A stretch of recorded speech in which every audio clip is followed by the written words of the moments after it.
Bharat civil services platform में आपका स्वागत है। मराठों के उत्कर्ष के महत्वपूर्ण कारण क्या थे? महाराष्ट्र की भौगोलिक स्थिति, औरंगजेब की हिंदू विरोधी नीति, तत्कालीन धार्मिक आंदोलन, शिवाजी द्वारा दक्षिण के शासकों से आर्थिक एवं सैन्य सहायता प्राप्त करना, शिवाजी का जुझारू व्यक्तित्व। इसमें चौथा विकल्प गलत है, बाकी चारों सही हैं। शिवाजी के व्यक्तित्व पर सर्वाधिक प्रभाव किसका पड़ा? तो इसका सही उत्तर है शिवाजी की माता जीजाबाई का। शिवाजी के राजनीतिक गुरु एवं संरक्षक कौन थे? इसका सही उत्तर होगा दादाजी कोंडदेव। यहाँ ये अंतर समझ लीजिए आप। शिवाजी के आध्यात्मिक गुरु गुरु रामदास थे, परंतु राजनीतिक गुरु दादाजी कोंडदेव थे। अफजल खान, जिसे शिवाजी ने पार नामक स्थान पर परास्त कर हत्या कर दी, किस राज्य से संबंधित है? सही उत्तर है बीजापुर। सिराज हिंद या पूर्व का सिराज किस राज्य को कहा गया है? इसका सही उत्तर है जौनपुर। भारत का तूतीय हिंद या तातीय हिंद किसे कहा जाता है? सही उत्तर अमीर खुसरो। कश्मीर के किस शासक ने 14वीं सदी में जजिया कर लगाया? तो इसका सही उत्तर है सुल्तान सिकंदर ने। कश्मीर के किस शासक को बुड्ढ शाह या महान सुल्तान एवं कश्मीर का अकबर कहा गया है? इसका सही उत्तर है जैन उल आबदीन। दिल्ली सल्तनत के किस शासक ने बंगाल को लखनौती, सोनारगांव एवं सदगांव में विभाजित किया? सही उत्तर है इसका गियासुद्दीन तुगलक। गुजरात के किस स्वतंत्र शासक ने पुर्तगालियों के खिलाफ संघर्ष किया? तो इसका सही उत्तर है महमूद बेगड़ा। 1336 में विजयनगर साम्राज्य की स्थापना किसने की? सही उत्तर है इसका हरिहर व बुक्का। यहाँ बुक्का जो प्रयुक्त हुआ है वो बुक्का प्रथम के लिए प्रयुक्त हुआ है। विजयनगर किस नदी के तट पर स्थित है? तो इसका सही उत्तर है तुंगभद्रा, और विजयनगर तुंगभद्रा के दक्षिणी तट पर स्थित है। जिस समय विजयनगर साम्राज्य की नींव पड़ी उस समय दिल्ली पर कौन शासन कर रहा था? सही उत्तर है मोहम्मद बिन तुगलक। अगला ये मैच का है। 4 वंश दिए हैं विजयनगर साम्राज्य के और उनके संस्थापक के नाम। तो संगम वंश का संस्थापक है हरिहर व बुक्का। सालो वंश का संस्थापक नरसिंह सालो। तुलु वंश का संस्थापक है वीर नरसिंह, और अरविडु वंश का संस्थापक है तिरुमल। संगम वंश का सर्वाधिक योग्य एवं कुशल शासक कौन था? तो इसका सही उत्तर है देवराय द्वितीय। देवराय द्वितीय संगम वंश का सर्वाधिक योग्य एवं कुशल शासक था, जबकि कृष्णदेवराय संपूर्ण विजयनगर साम्राज्य का योग्य एवं कुशल शासक था। तेलुगु भाषा की महत्वपूर्ण कृति आमुक्तमाल्यद की रचना विजयनगर के किस शासक ने की? तो सही उत्तर है इसका कृष्णदेवराय। कृष्णदेवराय के विषय में क्या सत्य है? यह तुलु वंश का था, सही है। इसने यवन राज्य स्थापनाचार्य की उपाधि धारण की, यह भी सही है। पुर्तगालियों से इसके अच्छे संबंध थे, यह भी सही है। विवाह कार्य को समाप्त किया, ये भी ठीक है। इसके शासन काल को तेलुगु साहित्य का क्लासिकी युग माना जाता है, ये भी ठीक है। और छठा है कृष्णदेवराय के समय ही फारस का दूत अब्दुल रज्जाक विजयनगर आया था, ये गलत है। अब्दुल रज्जाक देवराय द्वितीय के समय आया था। इसका मतलब शुरू के 5 बिल्कुल ठीक हैं कृष्णदेवराय के संबंध में, और छठा विकल्प गलत है। कृष्णदेवराय के शासनकाल में अष्टदिग्गज किसे कहा गया है? तो इसका सही उत्तर है तेलुगु भाषा के 8 महान विद्वानों को। अष्टदिग्गज का सबसे महान कवि या लेखक पेडन्ना था। इसने अपनी रचना मनुचरित को किस विजयनगर सम्राट को समर्पित की? सही उत्तर है कृष्णदेवराय। इतालवी यात्री निकोली कोंटी किस विजयनगर सम्राट के शासनकाल में विजयनगर आया था? तो सही उत्तर है इसका देवराय प्रथम। देवराय प्रथम के समय इसने विजयनगर साम्राज्य की यात्रा की थी। निम्न में से किसने मराठों की राजधानी को सतारा से पुनः स्थानांतरित किया? सही उत्तर है बालाजी विश्वनाथ।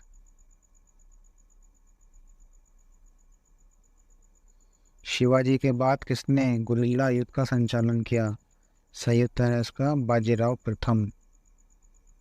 निम्न में से किसने पुर्तगालियों से सालसेट व बसीन द्वीप छीन लिए? इसका सही उत्तर भी बाजीराव प्रथम ही है। किस मराठा पेशवा को मैकियावेली कहा जाता है? इसका सही उत्तर है नाना फडणवीस। मराठों एवं अहमद शाह अब्दाली के मध्य लड़े गए पानीपत के तृतीय युद्ध के समय पेशवा था? सही उत्तर है बालाजी बाजीराव। निम्न में से किसने पानीपत के तृतीय युद्ध में संगठित मराठा सेना का नेतृत्व किया? सही उत्तर है सदाशिवराव भाऊ। मराठा एवं अहमद शाह अब्दाली के बीच पानीपत का तृतीय युद्ध कब लड़ा गया? तो इसका सही उत्तर है 14 जनवरी 1761। पानीपत के तृतीय युद्ध के परिणामों से बालाजी बाजीराव को गहरा आघात लगा, जिससे उनकी मृत्यु हो गई। बालाजी बाजीराव के बाद बने पेशवाओं का क्रम बताइए। तो देखिए, सबसे पहले बने थे माधवराव, उसके बाद नारायण राव, फिर माधव राव नारायण, और सबसे अंत में बने बाजीराव द्वितीय। ये बंदा आपके लिए बड़ी मेहनत कर रहा है। चैनल को सब्सक्राइब करके इसका हौसला बढ़ा दो आप लोग। वीडियो को लाइक और शेयर भी कर देना। मराठा साम्राज्य का अंतिम पेशवा कौन था? बाजीराव द्वितीय। किस संधि के बाद पेशवा बाजीराव द्वितीय अंग्रेजों के पूर्ण अधीन हो गया? तो इसका सही उत्तर है बसीन की संधि। 1707 में औरंगजेब की मृत्यु के बाद मोहम्मद मुअज्जम किस नाम से मुगल राज सिंहासन पर बैठा? तो इसका सही उत्तर है बहादुर शाह प्रथम।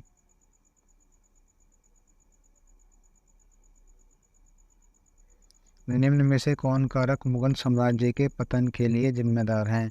औरंगजेब की दक्कन नीति, राजपूत नीति, धार्मिक नीति की विफलता के कारण।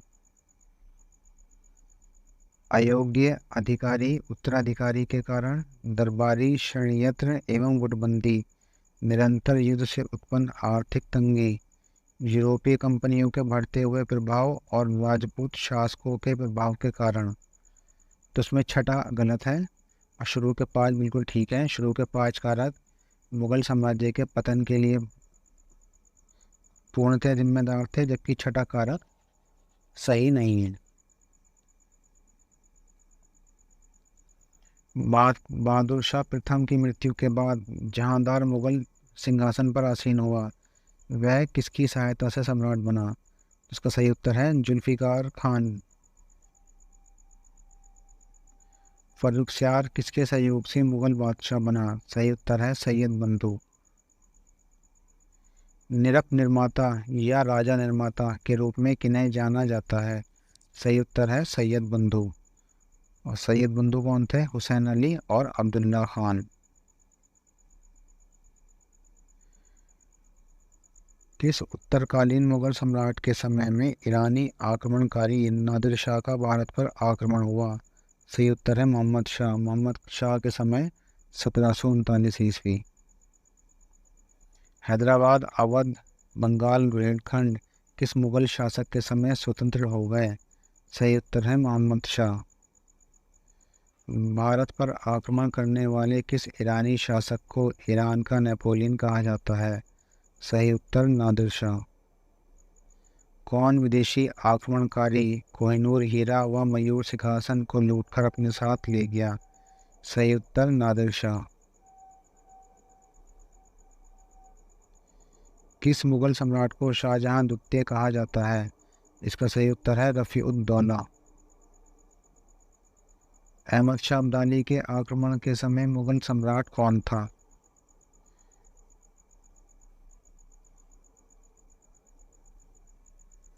इसका सही उत्तर है मोहम्मद शाह। नादिर शाह आक्रमण के समय भी मोहम्मद शाह शासक था और अहमद शाह अब्दाली का आक्रमण जो 1748 में हुआ उस समय भी मोहम्मद शाह ही शासक था। अंतिम मुगल सम्राट कौन था? बहादुर शाह द्वितीय। इसे बहादुर शाह जफर भी कहा जाता है। अभी सूची सम्मिलित करनी है। उपनाम दिए हैं कुछ मुगल शासकों के। तो शाह बेखबर कहा जाता है बहादुर शाह प्रथम को, लंपट मूर्ख जहांदार शाह, घृणित कायर फर्रुखसियार और रंगीला शाह मोहम्मद शाह को कहा जाता है। किस मुगल शासक के समय सैयद बंधुओं का पतन हुआ? सही उत्तर है मोहम्मद शाह के समय। अंग्रेजों का पेंशनर बनने वाला प्रथम मुगल बादशाह कौन था? इसका सही उत्तर है शाह आलम द्वितीय। अब यहाँ अंतर समझिए। प्रथम पेंशनर बनने वाला शासक शाह आलम द्वितीय था, जबकि अंग्रेजों के संरक्षक में बनने वाला प्रथम मुगल शासक अकबर द्वितीय था। अब ये कालक्रम समझाना है हमें।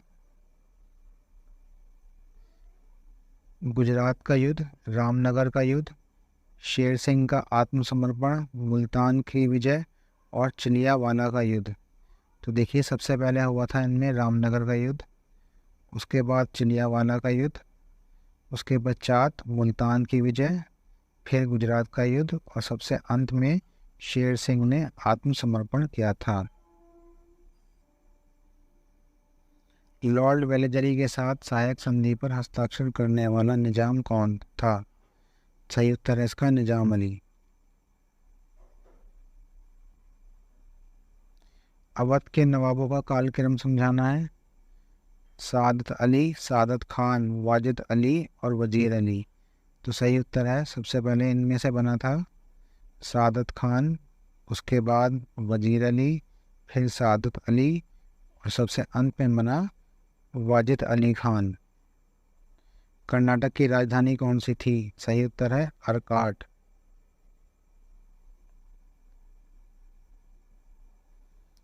कर्नाटक के नवाबों का कालक्रम समझाना है। अनवरुद्दीन, सफदर अली, दोस्त अली, मोहम्मद अली, चंदा साहिब और सादत खान।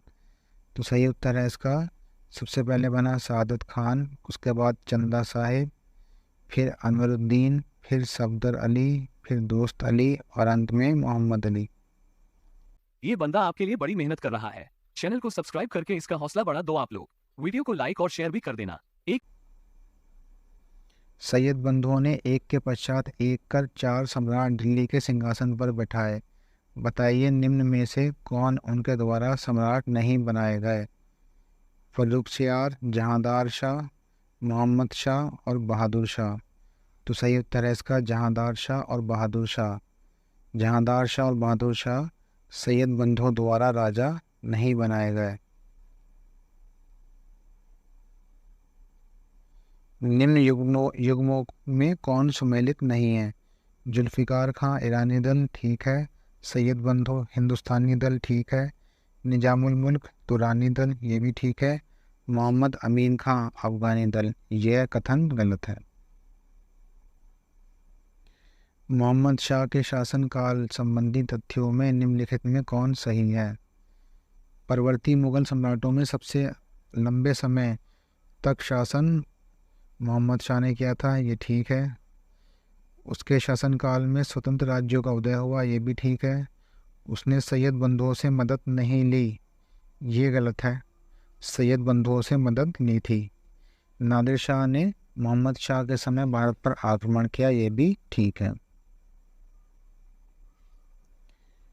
निम्न में से किसको उसकी चतुराई, सूक्ष्म बुद्धि एवं स्पष्ट दृष्टि के कारण जाटों का अफलातून कहा जाता है?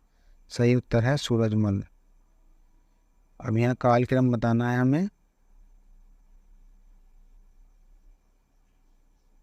अहमद शाह अब्दाली का प्रथम आक्रमण बंदा बहादुर के नेतृत्व में सिखों का विद्रोह, नादिर शाह का प्रथम आक्रमण, दिल्ली पर अंग्रेजों का आधिपत्य। तो सबसे पहली घटना है बंदा बहादुर का विद्रोह। ये फर्रुखसियार के टाइम में 1713 से 1719 के मध्य हुआ। उसके पश्चात आता है नादिर शाह का भारत आक्रमण 1739। फिर आता है अहमद शाह अब्दाली का आक्रमण 1748। और सबसे अंत में आता है दिल्ली पर अंग्रेजों का आधिपत्य 1803 ईस्वी।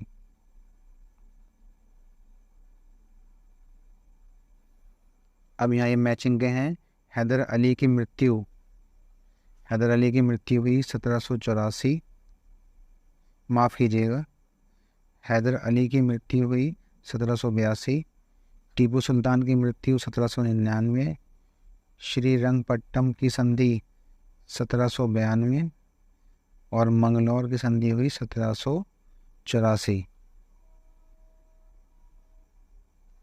टीपू सुल्तान और अंग्रेज़ों के मध्य 1784 में मंगलौर की संधि हुई। इस संधि पर अंग्रेज़ों की ओर से मद्रास के गवर्नर ने हस्ताक्षर किया। उसका नाम क्या था? तो सही उत्तर है इसका लॉर्ड मैकॉल्ट ने। द्वितीय आंग्ल मैसूर युद्ध के समय गवर्नर जनरल कौन था? सही उत्तर है इसका वॉरेन हास्टिंग। शिवाजी के समय में नकद के रूप में लिए जाने वाले भू राजस्व कर उपज का कितने प्रतिशत निर्धारित किया गया था? तो सही उत्तर है 40%। प्रारंभ में 33% ही रखा गया था शिवाजी द्वारा, लेकिन कुछ स्थानीय करों को माफ़ करने के पश्चात इसे 40% कर दिया। शिवाजी की भूमिकर व्यवस्था किस पर आधारित थी? सही उत्तर है इसका रैयतवाड़ी। सरदेशमुखी की वसूली शिवाजी इसलिए करते थे क्योंकि वे महाराष्ट्र के पुश्तैनी सरदेशमुख थे। सरदेशमुखी राजस्व का कितना भाग वसूला जाता था? तो इसका सही उत्तर है 1/10 भाग। चौथ मुगल क्षेत्र की भूमि पर लगाए गए कर का चौथाई हिस्सा होता था। इस कर को किस वंश के शासकों ने वसूला? सही उत्तर है मराठा वंश। शिवाजी के समय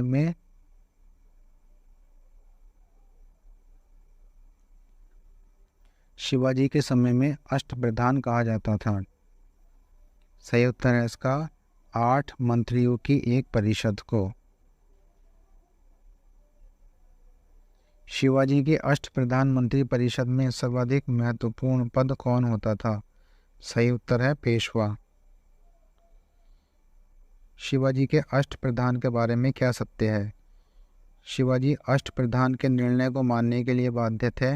ये सत्य नहीं है, गलत है। पेशवा अष्टप्रधान का सर्वोच्च मंत्री होता था, ये ठीक है। पंडित राव एवं न्यायाधीश के अतिरिक्त अष्टप्रधान के शेष मंत्रियों को सैन्य संचालन की देखरेख करनी पड़ती थी, ये भी ठीक है। तो 2 और 3 ठीक हैं, पहला गलत है। पागा किसे कहते हैं? शिवाजी के अंगरक्षकों को, शिवाजी की नियमित सेना को, शिवाजी की हरित सेना या शिवाजी की पैदल सेना? तो सही उत्तर है इसका शिवाजी की नियमित सेना को। शिवाजी की सेना में सिलेदार किसे कहते थे? सही उत्तर है ऐसे अस्थायी घुड़सवार को जिन्हें अपने घोड़े एवं हथियार स्वयं से खरीदने होते थे।